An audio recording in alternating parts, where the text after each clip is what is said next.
ಖಾಸಗಿ ಫೈನಾನ್ಸ್ನಲ್ಲಿ ಸಾಲ ಪಡೆದು ಚಕ್ರ ಬಡ್ಡಿ ಸುಳಿಗೆ ಸಿಲುಕಿದ್ದ ಕೃಷಿಕನ ಮೇಲೆ ಪೊಲೀಸ್ ಅಧಿಕಾರಿ ಮಾರಣಾಂತಿಕ ಹಲ್ಲೆ ನಡೆಸಿದ ಘಟನೆ ದಕ್ಷಿಣ ಕನ್ನಡ ಜಿಲ್ಲೆಯ ಸುಳ್ಯದಲ್ಲಿ ಬೆಳಕಿಗೆ ಬಂದಿದೆ.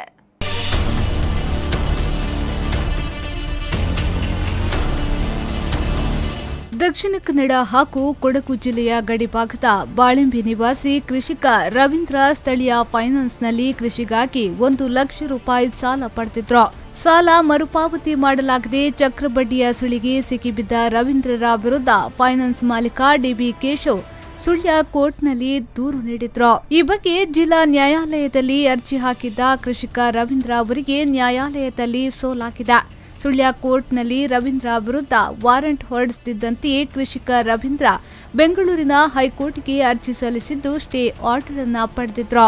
ಸ್ಟೇ ಆರ್ಡರ್ ಸಮೇತ ರವೀಂದ್ರ ಡಿಸೆಂಬರ್ 4ರಂದು ಮುಂಜಾನೆ ಬೆಂಗಳೂರಿನಿಂದ ಸುಳ್ಯಕ್ಕೆ ಆಗಮಿಸುತ್ತಿದ್ದ ವೇಳೆ ಸುಳ್ಯ ಇನ್ಸ್ಪೆಕ್ಟರ್ ಮಂಜುನಾಥ ರವೀಂದ್ರ ಅವರನ್ನ ಠಾಣೆಗೆ ಎಳೆದೊಯ್ದು ಮನಬಂದಂತೆ ಹಾಕಿ ಸ್ಟಿಕ್ ಹಾಗೂ ಕಬ್ಬಿಣದ ರಾಡ್ನಲ್ಲಿ ಥಳಿಸಿದ್ದಾರೆ ಎಂದು ಆರೋಪಿಸಿದ್ದಾರೆ.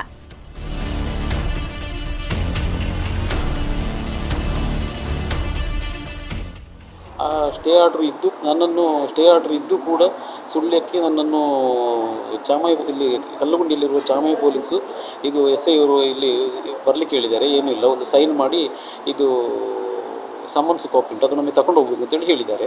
ಹೇಳಿ ಪುನಃ ನನ್ನನ್ನು ಅಲ್ಲಿ ಹೋಗಿ ವಾರಂಟ್ ಪೊಲೀಸ್ ರಮೇಶ್ ಪೊಲೀಸು ನನ್ನನ್ನು ಇದು ಸರ್ಟೆ ಚಟ್ಟಿ ಇದು ಪ್ಯಾಂಟೆಲ್ಲ ಬಿಚ್ಚಿಸಿ ನಾನು ಇದು ಲಾಕಪ್ ಒಳಗೆ ಹಾಕಿದ್ರು.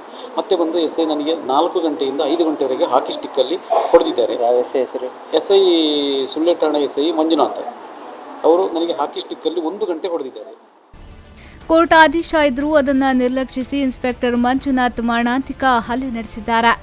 ಮಂಜುನಾಥ್ ತೋರಿದ ಕ್ರೌರ್ಯದ ಕುರಿತು ದಕ್ಷಿಣ ಕನ್ನಡ ಜಿಲ್ಲಾ ಪೊಲೀಸ್ ವರಿಷ್ಠಾಧಿಕಾರಿ ಡಾಕ್ಟರ್ ರವಿಕಾಂತೇಗೌಡ ಅವರ ಬಳಿ ರವೀಂದ್ರ ದೂರು ನೀಡಿದ್ದಾರೆ. ತನಗಾಗಿರುವ ಅನ್ಯಾಯಕ್ಕೆ ನ್ಯಾಯ ಕೊಡಿಸಬೇಕಾಗಿ ಮನವಿಯನ್ನ ಮಾಡಿದ್ದಾರೆ. News bureau V4 News 24/7 Sullia.